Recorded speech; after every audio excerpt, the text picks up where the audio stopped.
IMF don't even have to pull a printing press for. They can just print at will, and they never take the responsibility that it is all of this printing and all of their policies that has directed the winners and the losers, but we're supposed to trust that they have our best interests. Hello again, everyone, and welcome to another edition of Silver Bullion Television, SBTV. I'm your host, Patrick Vieira. Lynette Zang, Chief Market Analyst at ITM Trading, joins us today.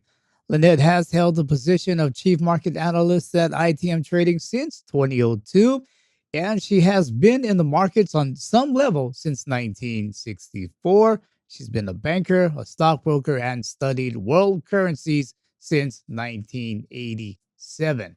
And we're delighted to have Lynette join us here today. It's time to saddle up and silver up for Lynette Zang. Lynette, welcome back to SBTV. How are you doing? Oh, I'm very happy to be here. I'm doing great. Thank you, Patrick, for having me. Happy to have you back on, and you are looking great. I don't know how you're doing it, but it's a secret we're all going to have to all know. But Lynette, I want to start off by simply asking again, how are you? I mean, with things like gold and silver prices, movements, sanctions going on, inflation, mainstream media, and of course, WEF things. How are you doing, Lynette?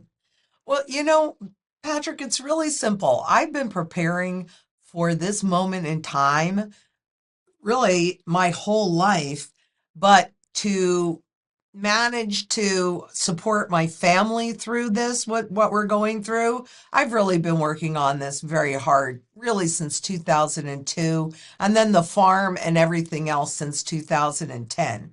So I'm prepared, and that enables me to sleep well at night and not really have to worry. Because if I had to, if the crisis, if we had this next Lehman moment, and when we do, then we're going up to the bug out location. And if that were to happen tomorrow, I'm at a point up there where I have the ability to house and feed a community of 40. And that gives me huge peace of mind. Yeah, I mean, because we see you doing a lot of work. We see you putting out content, great content pretty much every day, YouTube, social media. How do you find that downtime, and what is downtime like for Lynette? Lynette doesn't really have downtime.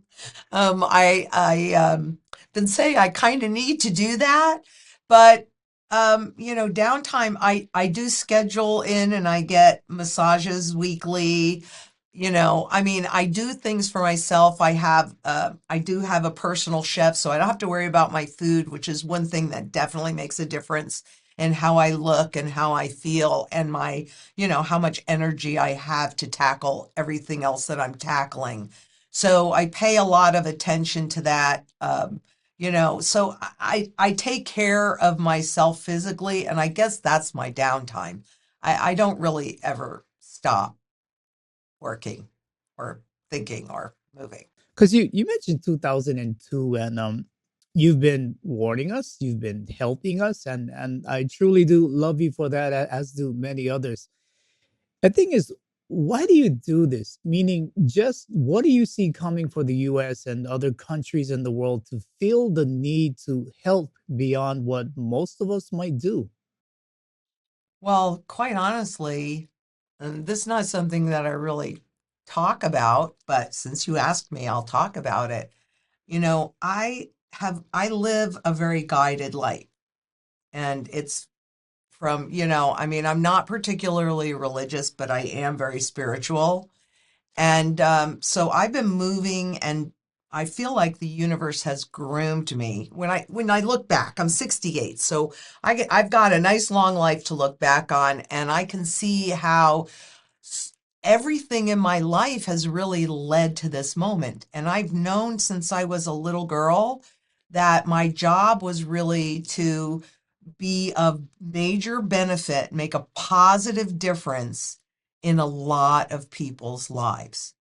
So I didn't know what that was most of my life, honestly. But, I mean, we all live a life and we go from this to this to this to this. And even the hard things, even the times there was, a time where I lost faith and had, a major crash and burn. It was the first time I knew I could fail. And, I was basically suicidal for 3 years. And I ended up going to France where I didn't know anybody because I just needed to heal. And I had a bike and I had a tent. And I went there because I either needed to finish the job or I needed to get healthy. And that's where I learned what my purpose was, because I needed to be humbled. I mean, I think a lot of people, I needed to learn that humility. And it wasn't that I wasn't a nice person. I just wasn't particularly humble because anything that I've ever tried, I'm pretty tenacious. So I never give up. But that time it didn't matter how tenacious I was or what I did. It was the only time in my life that I ever actually lost faith. And I went to France and I camped and I biked and I thought every day and started to get healthy. And it was toward the end of the trip. I was gone for about 3 months. And when my daughters got out of school, I put them on a plane to their father and then I got on a plane. And so, I basically had 3 months. And it was toward the end of the trip. And I walked into this little town, and there was a little grocery store to back there. And being a woman, I thought that I needed some things. And I walked in there, and at that point, I think I had like 4 francs left, which was like no money. But I had a great headlamp, and what I thought I needed was just a little bit more than that. And I thought, okay, well, it was a proprietress, so a woman, and I figured, okay, she's going to understand. And I walked up to the counter with what I thought I needed, and I showed her how much money I had, and she wouldn't sell it to me. And I had this great headlamp that was certainly worth a whole lot more than that, and she wouldn't barter with me. And I left there, and I was passing judgment on her. I would never do that, blah, blah, blah, blah, blah. And then I went, hold on, wait, wait, wait. It's not your job to judge her. You can only be true to who you are. I had plastic. I had toilet paper. This was not the biggest tragedy in the world. And off I go. And a couple of hours later, I come across this massive field of wild strawberries. And that was my favorite because I was basically eating what I found along the side of the road. So mostly raspberries, strawberries, and an occasional apple. And so I parked my bike and I went up there and I ate my fill of strawberries. I packed some in plastic. That was going to be my dinner that night. And down at the bottom of the hill, there was a white car and there was a man and a woman in there. And I would say they were in their 60s. And I thought to myself, well, how come they're not up here eating these strawberries and participating in this? And so I did what was in my nature to do. And I had my fill. I picked a couple handfuls and I went down to the car. Now, this was toward the end of the trip and I was bathing in streams and I only had 2 changes of clothing. So I could tell you I probably didn't look very good then and I might not have even smelled great. But I went down and the woman was on the passenger side and she rolled down her window. And by that point, I could speak French. And I said, would you like some wild strawberries? And she said, no, thank you. Would you like a cheese sandwich? Well, you'd never find cheese sandwiches on the side of the road unless it's a stand and I didn't have any money. So I said, yes, I would love a cheese sandwich. And they had this picnic basket in the trunk of their car. And so they got out and they gave me a cheese sandwich. And I ate that. And then she said, would you like a cool drink of water? Well, I had a couple of bottles that when I would go through a village, I would fill up in their little artesian wells. And it would get warm as I was pedaling around. And I said, yes, I would like a cool drink of water. Thank you. And they gave me that. And then she said to me, would you like an apricot? Well, unless it was in a stand, you did not find apricots. And I said, well, I would love an apricot. but why are you doing this? It's not necessary. And the woman looked me dead in the eyes like she was looking into my soul. And she said to me, "You wanted to share what you have with us. We want to share what we have with you." And considering the fact that I was wondering why I was on the planet, when she said that, I knew that was my purpose. That is everybody's purpose, to share the gifts that we have been given. So when you ask me, why do I do this? It's because that's what I'm supposed to be doing. I'm living what I was put on this planet to do, and I'm so grateful for it. And I'm so grateful for all of the lessons, even the hard lessons. You need those hard lessons in order to, actually even appreciate. And I've been given a lot of gifts. I mean, I've been, very nicely rewarded for my efforts. I'm not going to, say I'm not. But yeah, that's what prompts me to do as much as I do and to do more because I'm supposed to. We're all supposed to. We're all supposed to, not just me, everybody. Right, completely agree. That's it's a side of you I never knew, and I thank you for sharing it with us. Uh, I think all of us out here we see you as a very, very strong individual, a very, very strong person, and uh, it kind of Yeah. goes to show that sometimes it is the weaknesses and failures that build you up to be that strong person, and it's good to never forget where we have come from. So I Yep. appreciate that story. Wonderful story. Well, you asked. So, If you're enjoying this interview with Lynette Zang and I, please consider subscribing to our YouTube channel. Let the algos know you'd like to see more content like this. And if you would like to learn more about systemic wealth protection, please do visit us at www.silverbullion.com.sg. Now, incredibly, as much as you have given us already, you have expanded with the Beyond Gold and Silver channel, the Spanish yes, editions, but part yes. of the Beyond Gold and Silver channel deals with urban farming. How Hmm. important is it for us to understand the supply of food and even water, which looks to be in the process of being commoditized? Or, Yeah, yeah, I mean, how is it important that we become our own bank, we become our own farm, our own grocery, now even our critical. own public utility? It is critical. Now, food is the single biggest issue as we go through these transitions for most people. And have we not been watching this rise in global food insecurity? You can't live without food. You can't live without water. And yes, indeed, everything has been turned into a commodity. I mean, the house that you live in, this is not supposed to be short term. You're not moving every day, right? And it used to be that people, this is your shelter, right? Where you can make your last stand, but people used to own homes. They used to in the newel posts upstairs, those would be empty. When they paid off the mortgage, they would have a party, they would put it in that post and they would then glue that post down. It was a big deal. And then that property was passed down to the next generation that didn't have that mortgage debt to weigh them down. And I'm in a neighborhood that was the first neighborhood in Phoenix. And a lot of the people that live here, like I could say, I'm the fifth owner of this house. But I know people in my neighborhood that their grandparents bought it, then their parents lived there, now they live there.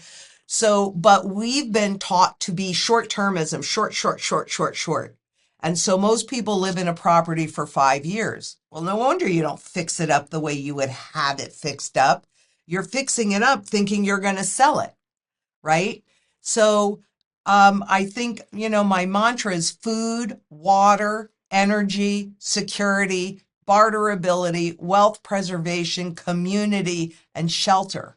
You can't develop those things if you are thinking short term, especially that community piece, because it's hard for one person to do everything. That's why I have a team around me because, as you pointed out, where am I going to bring the most benefit to the most people?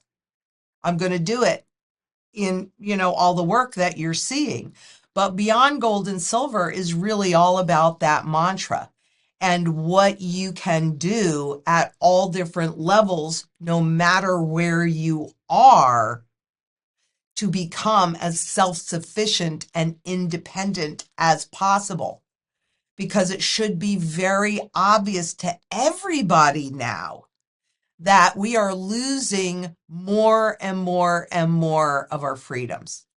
And something that just came out yesterday, it was announced yesterday, but the IMF, I think it was a report that I read in 2015, where they actually talked about the technology and the independent driving of the smart home and the smart cars and all of this. The cars having the ability, if you miss a payment, to lock you out and drive away. And Ford just announced the patent for that technology yesterday. Now, what people really, really, really need to know, Patrick, is that, and if you read their documentation from the IMF and the BIS, so these are all the big bankers, central bankers, treasury secretaries, all of these guys, right? That are all unelected officials, by the way, but they're really the ones that are controlling this.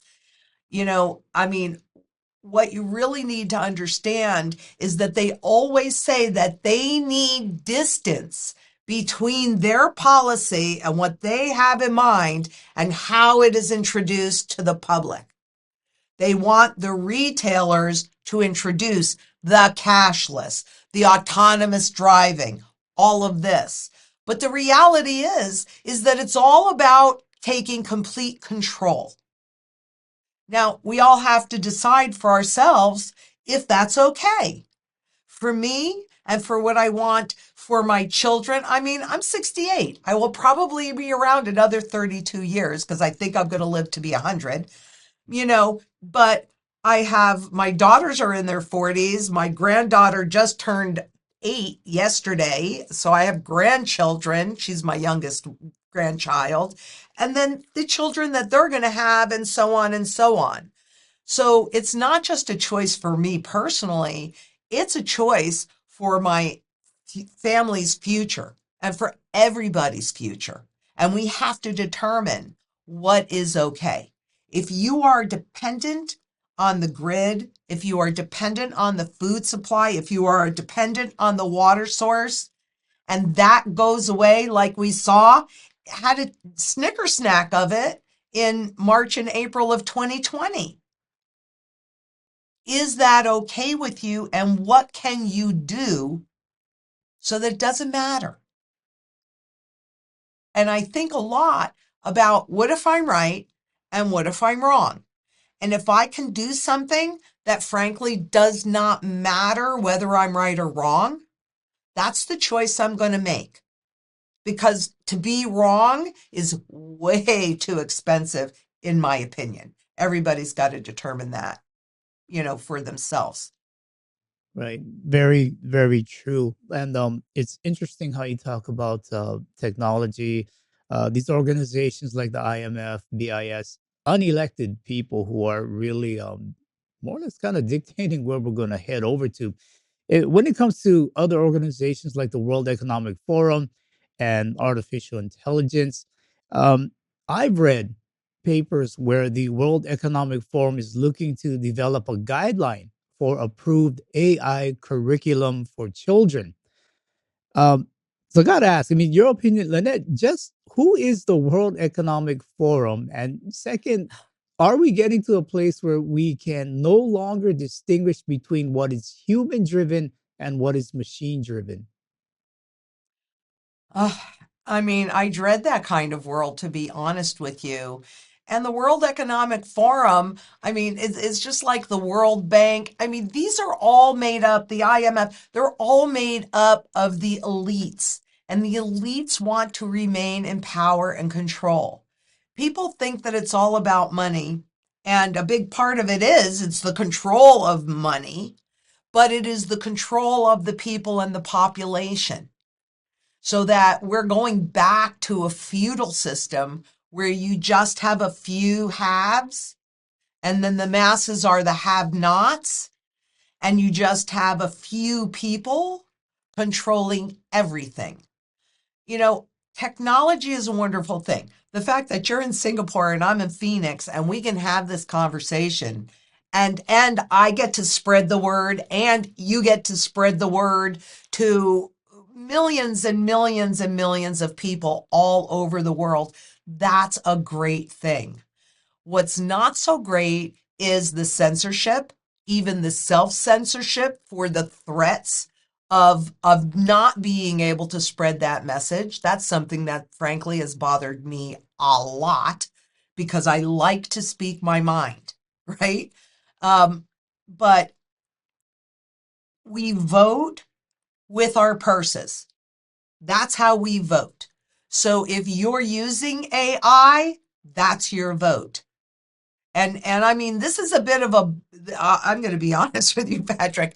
This is a little bit of an interesting kind of battle that's going on in my little world right now because I have this group of, 40 something men that are really into the technology of it. And that's their vote, which means that if that's the vote, then that's what's going to take over. For me, it's not that I don't use technology, but I feel that I have to be very, very selective with it. I don't want AI dictating what my children are learning. And I do go kind of collective on that children. I don't want, they're like, well, yeah, we can just have AI listen to one of your videos and write. I don't want that. I don't want to remove the human element because at the end of the day, as fun as that might be and as unique as that might be, I also see how much more control, mind control, as well as all other controls that they can put in. And I'll tell you a story, and I never knew this, but of course, this was my generation growing up. And back in the day, we didn't have television 24 hours a day. It cut off at, I don't remember, 8 or 9 o'clock at night or something like that. And then they would do the Pledge of Allegiance, and they would have the words on the bottom, and there was a little bouncy ball, then you followed the words, right? And a number of years ago, I stumbled across a video about that period of time. And what the government was doing was putting in subliminal messages that would pop up that you couldn't see if it was going at normal speed. But when you slowed it way down, it said things like, trust the government. The government knows best. The government will take care of you. Now, thank God it didn't register with me. But, this gives them even more control in that arena. And especially once we go to the CBDCs. And we've been watching this whole thing unfold with the cryptocurrencies and FTX and Celsius and all of that infrastructure kind of falling apart. And oh, it's a Ponzi scheme. Well, the whole monetary system is a Ponzi scheme. And the IMF did a paper where it was private crypto's bad, central bank crypto's good. It's garbage. These guys have done such a good job, and I hope everybody realizes I'm being very facetious. They've done such a good job. Let them drive us into a wall, and you have no control. They can tell you where to spend that money that they give you, the fiat money that they don't even have to pull a printing press for. They can just print at will and they never take the responsibility that it is all of this printing and all of their policies that has directed the winners and the losers.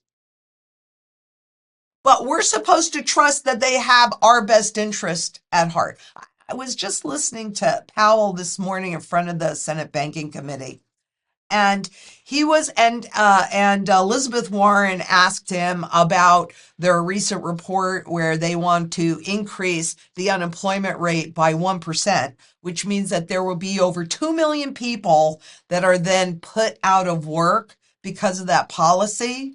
And she asked him how that benefited all those families that then would have trouble making their mortgage payments and their car payments and their student loan payments. And I mean, we've been trained to be a debt driven, because that's how money's created, debt driven. And he really stumbled over that one. And he's like, higher inflation isn't better for the general economy either. But look in the mirror. Would you please just look in that mirror? Not you, Powell. I'm talking about Powell. Because you are a big part of why we have this, as is every government spending. I mean, the debt ceiling, and now they're talking maybe they won't raise the debt ceiling. Would that be so bad? I mean, come on, please. Okay, I'm going to go take a credit card. I'm going to max out every single amount they'll let me spend. I'm just going to spend it all until the card says, no, you can't spend anymore. And then I'm going to go, yeah, all right, not going to pay it. I mean, as my grandson would say, it's obvious how bad an idea all of this is. There is no way out. The system must crash. The system must then reset. And what we have an opportunity to do is to have it reset in our benefit. But that only happens if you vote with your purse and you make these choices that enable you to be independent so that they can do this as much as they want and it doesn't matter to you. You benefit because you have this. And this is outside of the system and has proven inflation head. No gold kept at home, according to the Bank for International Settlements. This is my favorite one in this conclusion. What part gold in foreign reserves, foreign exchange reserves? Gold held at home runs no political risk. You think there's a little political risk out there? Just a little. Teeny bit. There Yeah, is way too exactly. much political risk out there right now. And but it's interesting with these central bank digital currencies. I think it's some 114 countries, and some of these countries, China, Bahamas, they've already rolled it out. Lynette, what is the benefit to you and I with a central bank digital currency? Because some people are saying, hey, this is going to be great if there's another, let's say, pandemic where we've got to introduce some money into your bank account. It's easier for us to do it. You'll get the money quicker and all of these wonderful things. But really and truly, what is the benefit for us? I personally see no benefit.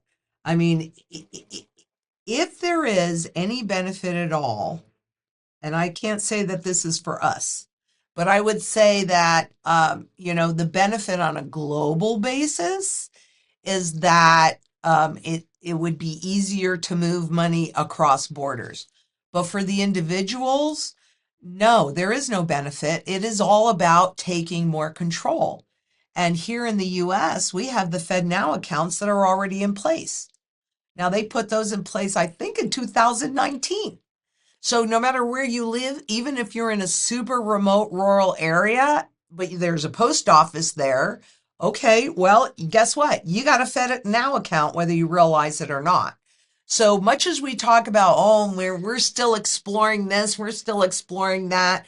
Well, they've already been testing it, so I don't think they're still kind of thinking about it. I think they're actually executing it here in this country, and they always sell the convenience because yeah, after all, if they have to send you a check, well, that's so inconvenient and it takes so much time, and then you have to cash the check. Okay, well, now they're doing a lot of things without the check and depositing it, doing a direct deposit. but somehow that's not quite good enough with the direct deposit. So let's have those Fed Now accounts. Then the central bank pushes a button and injects this into your account.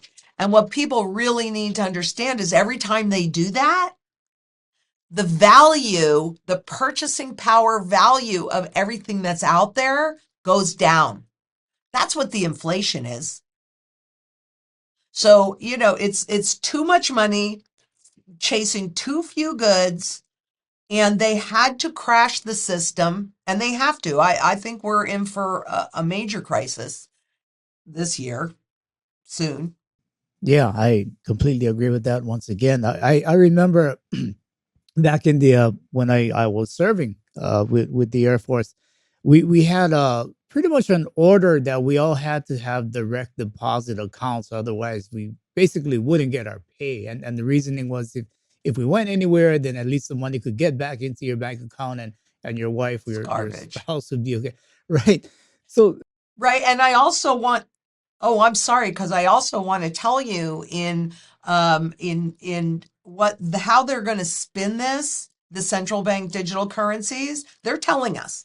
They're going to tell us that if they once we institute CBDCs, at least in this country, there will be no more inflation. That's how they're going to sell it to the public. So we're going to be in hyperinflation, and they're going to sell it as we will take care of that, no more inflation. No, it'll be hyper deflation because they will just push interest rates low to attack your principal faster and deeper until they make you go and spend that money because you're watching it evaporate. yeah, that's where I was going to ask you. This time around, I know before it was a direct deposit thing, otherwise no money for you. But I was going to ask you, how do you think this time they are going to move us into that CBDC, or essentially force us into that CBDC? So I guess you kind of touched on it here. Right. Hyperinflation, right? That'll create a crisis of confidence. And then the zeros for a pack of gum will get to be what? $1 million for a pack of gum, which I know sounds outrageous, but look at Zimbabwe, right? And then they're going to lop off zeros and they're going to introduce the CBDCs as fighting that inflation because they're going to have the ability. This scares the Hades out of me, I'm telling you, Patrick, because they're going to have their finger on that button constantly, 24/7. They can modify policy 24/7. Those are their words, not mine. Because right now, when they do that policy, like we were talking about earlier, well, typically, if it's a monetary policy thing, it takes about 18 months to work through the system. So all those Fed rate hikes and all that those global rate hikes that have taken place in the last year and a half, well, that's just really hasn't even trickled through yet. We don't have the impact of that. Regardless of what anybody thinks, it takes about 18 months.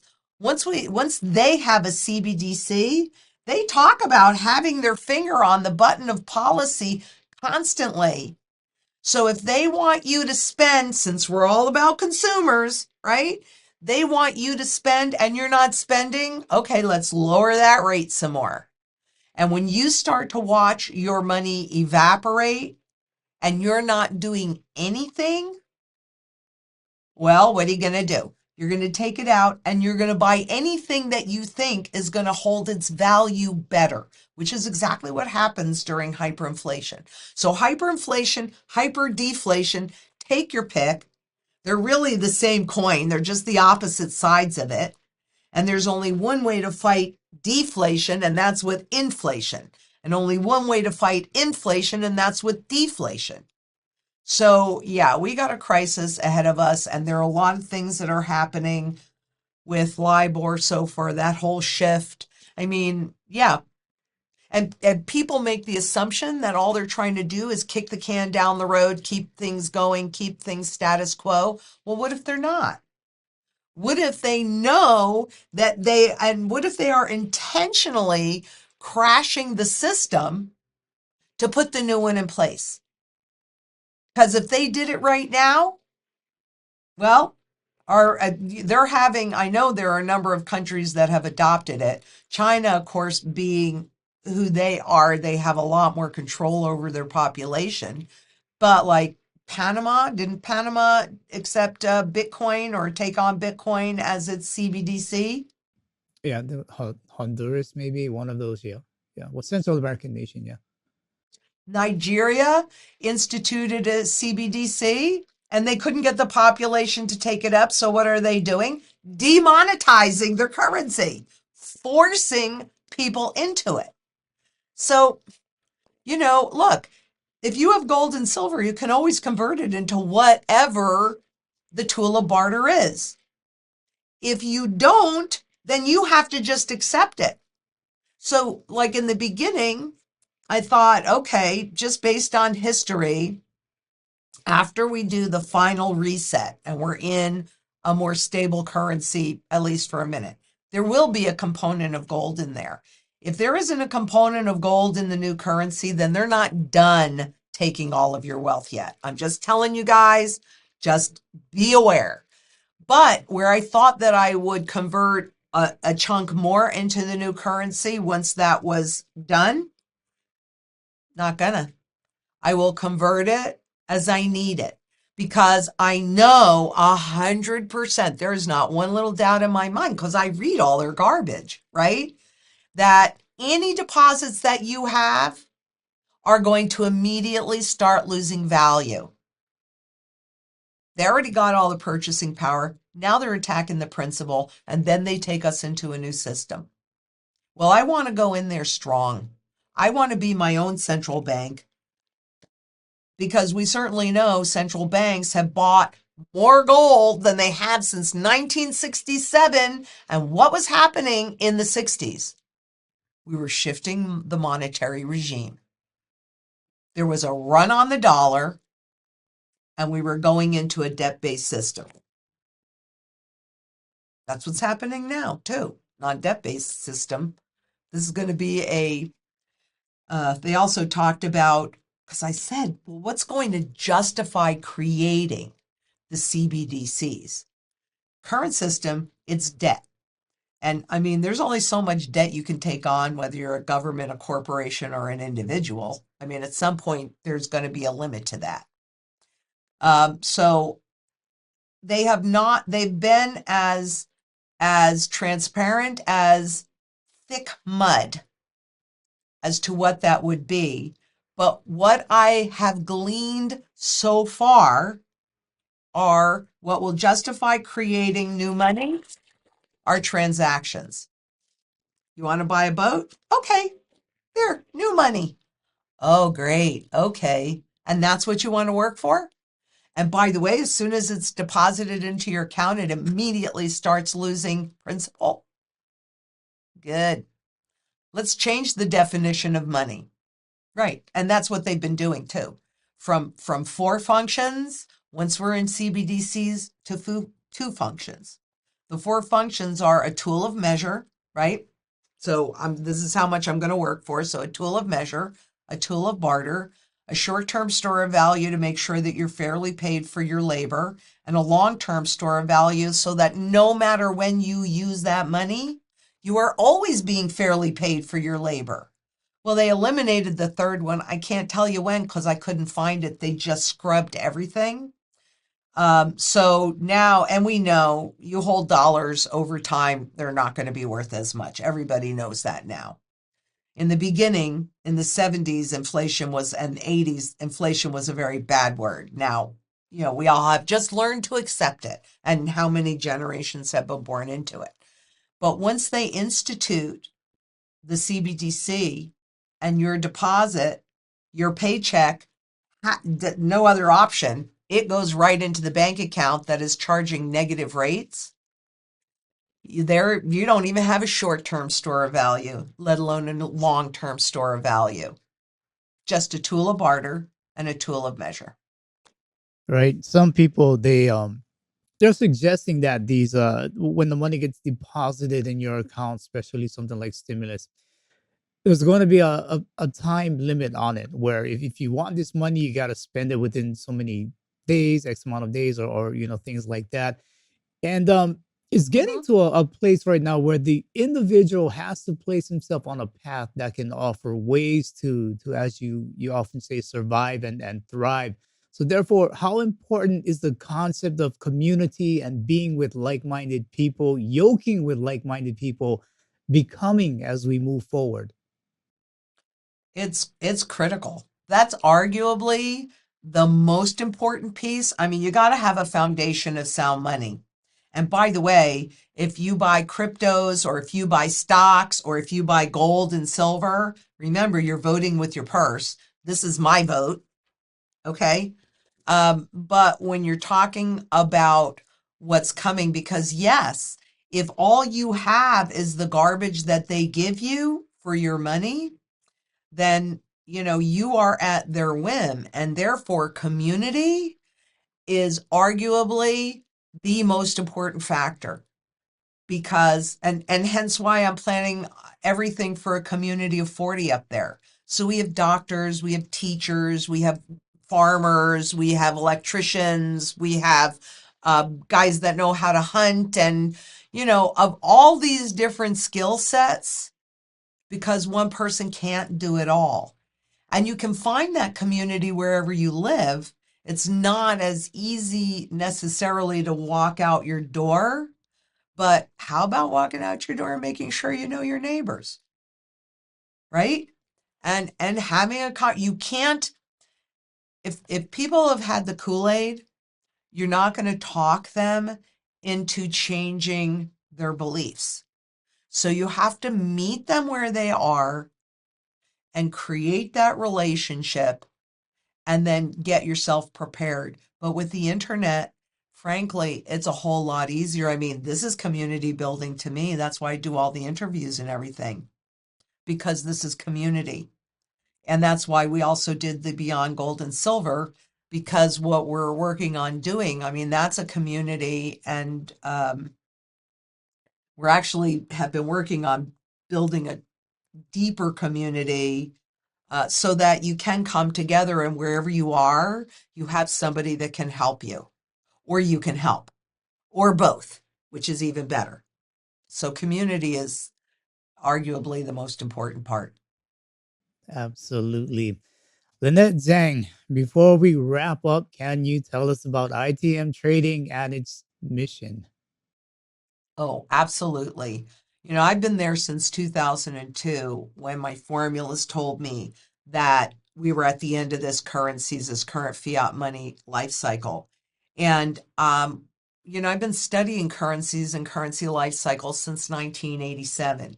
It's important to buy gold and silver and have it physically in your possession, but we also have a strategy that's based upon those repeatable patterns that happen every single time you have a currency regime shift like we're going through right now. And that's really what makes us different than anybody else. And it's not rocket science, and it's actually pretty easy to understand. So, what we like to do with our clients is build those custom strategies. And what we want to know first is, what are you trying to accomplish? What are your goals? So it's based upon putting your best interest first. What a concept. And I think that that's what we all need to do. So that's what ITM trading is about. We've come together, lots of really, really smart people with lots of great experience, taken all of my work that I've been doing since 87 and made it better and better, and developing those custom strategies. And they can find us on YouTube. We've got an ITM channel there. And as you said, thank you so much, Beyond Gold and Silver, so that you can become as independent and self sufficient as possible. Right, absolutely. So they could head on over to itmtrading.com, and then I think there's a tab Mhm. they could click for strategy and then set up a session with you or your Yes, team as well. absolutely. Or they could even call. I mean, I don't know where you are in the world, so that might be a little more challenging. But it's 888-696-4653. All right. Lynette Zhang, it's been a pleasure as always. I Truly do thank you for opening up with us and continuing to be a pillar of love, knowledge, and support that, Thank you. frankly speaking, the world really needs. Thank you very much. Thank you. That was Lynette Zang from ITM Trading sharing her views on the economy and precious metals. To book a strategy session with Lynette and her team, please visit itmtrading.com, as well as the ITM and Beyond Gold and Silver YouTube channels. If you like this video, please subscribe, hit the like button, and share it with family and friends. Audio-only versions of this interview can be found on iTunes and Spotify.